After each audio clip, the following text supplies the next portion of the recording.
Bagus kita refresh baliklah pelaksanaan PEN Borneo.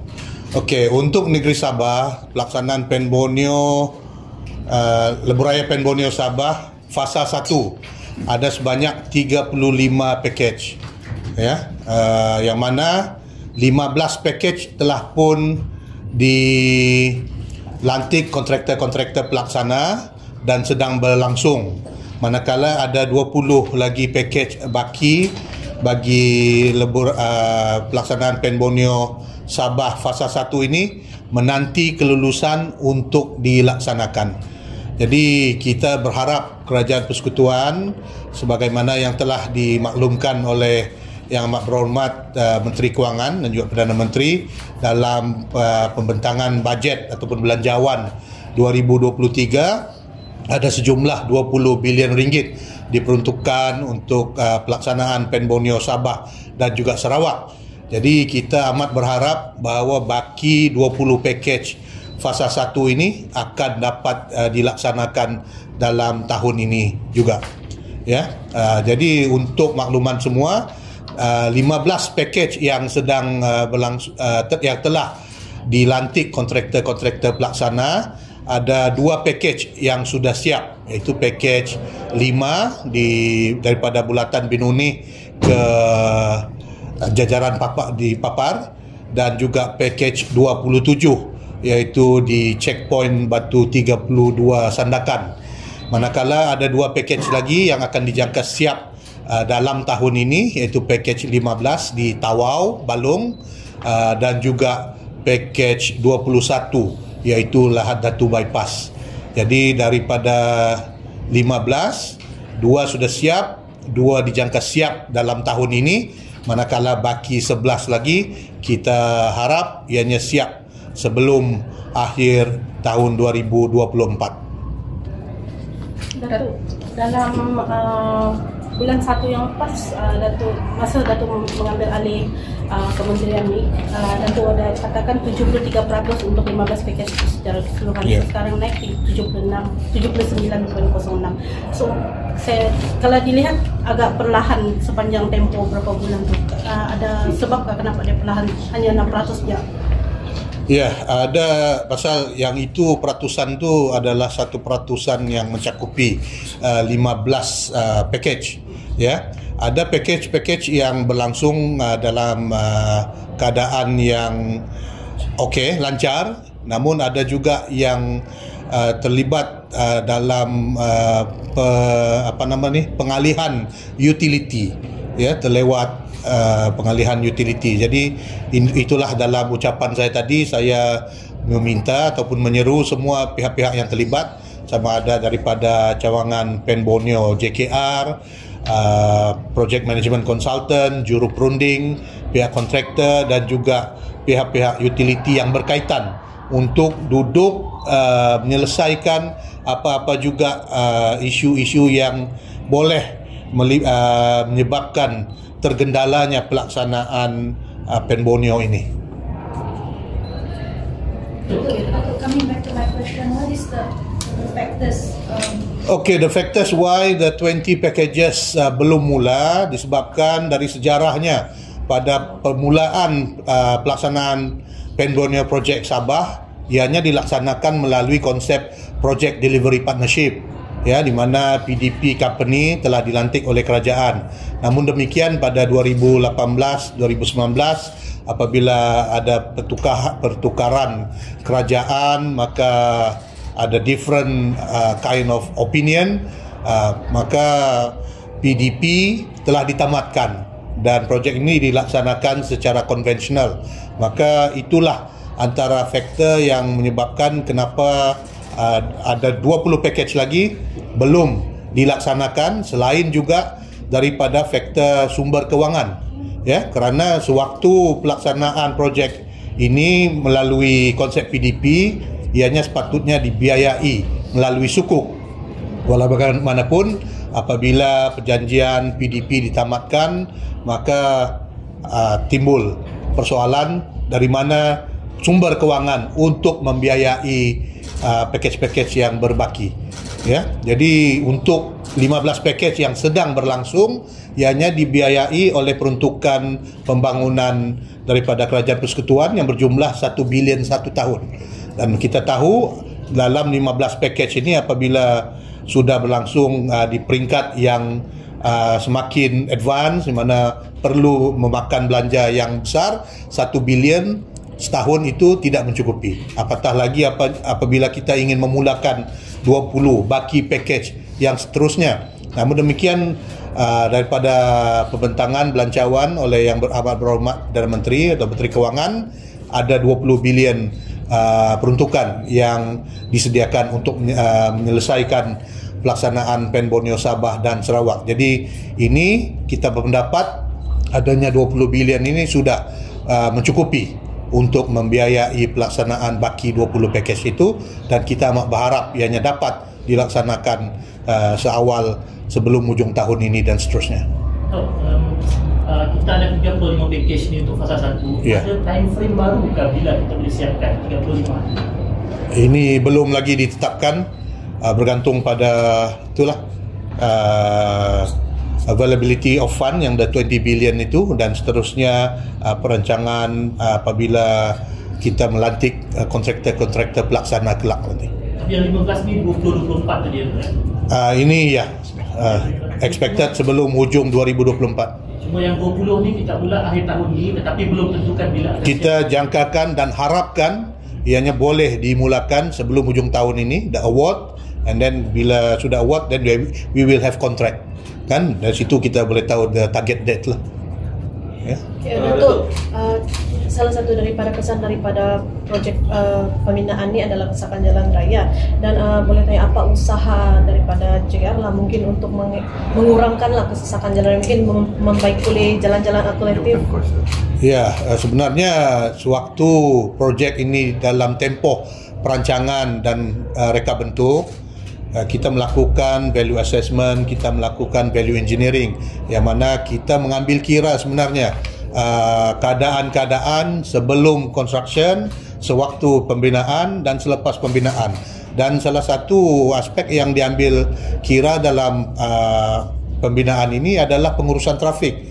Kan ianya telah diambil kira, dimasukkan skop, dan setiap work package contractor sepatutnya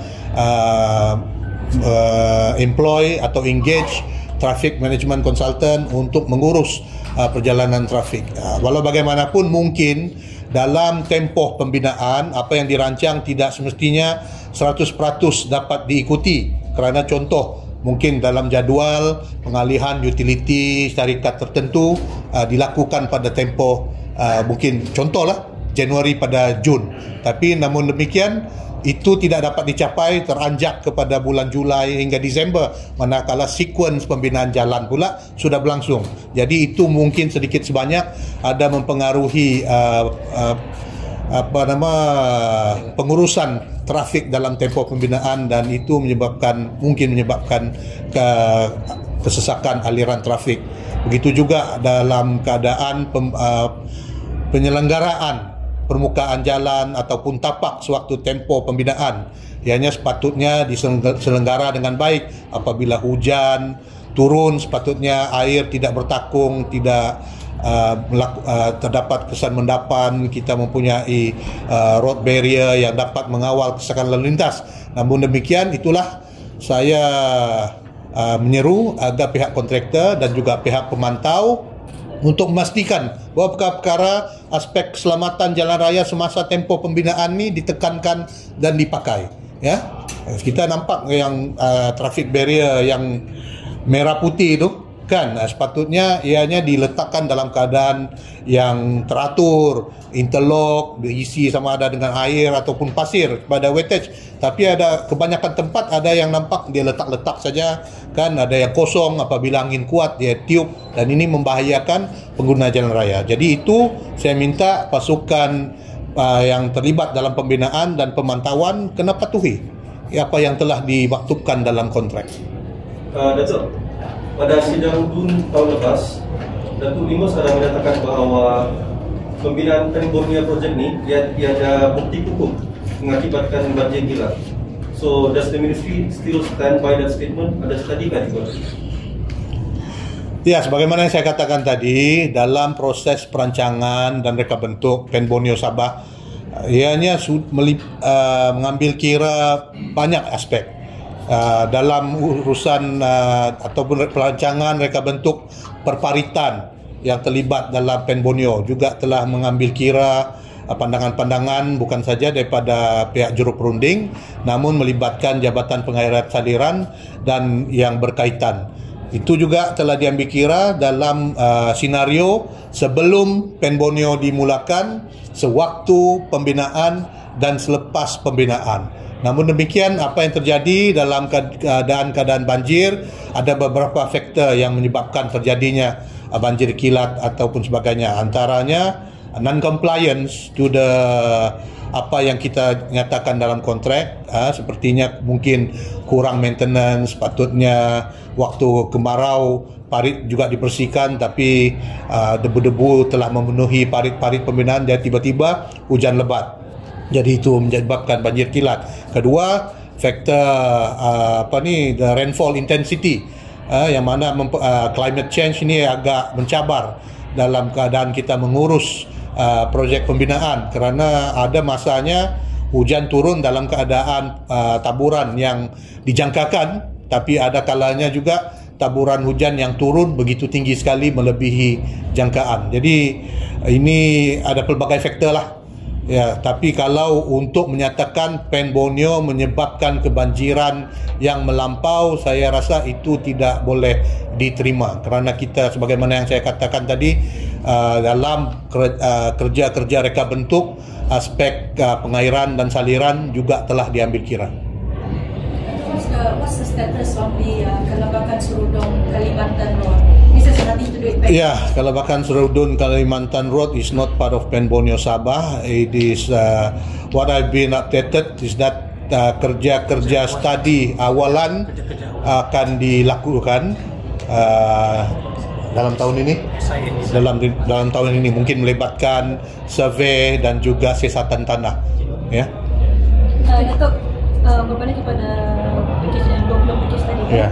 So Datuk kata hujung tahun ni akan dijangkakan dimulakan. So mungkinkah di proses di mana sudah sekarang, sama ada masih di proses perbincangan ataupun memang tunggu satu benda ini benar-benar akan terus jalan?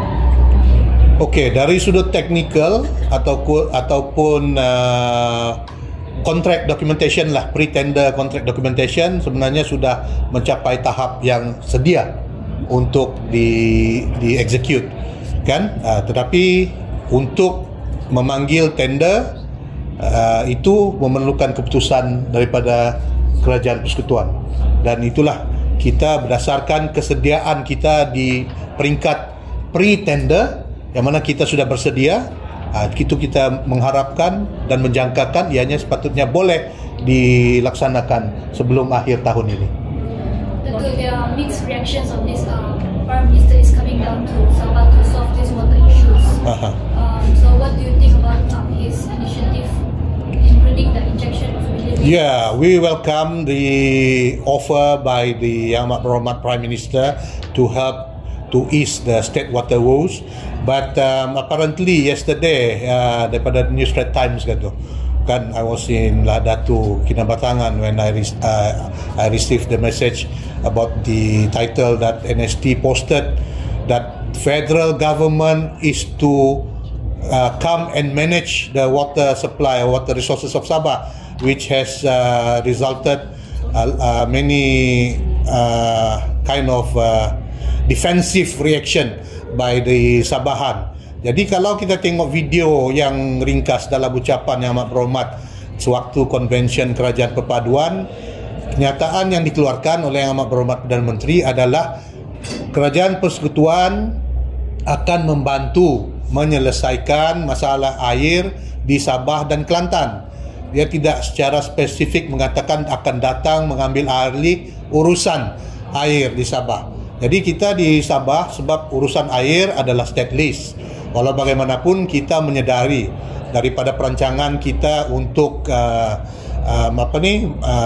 menyelaras, menyediakan bekalan air di negeri Sabah memerlukan satu belanja yang agak tinggi, ya.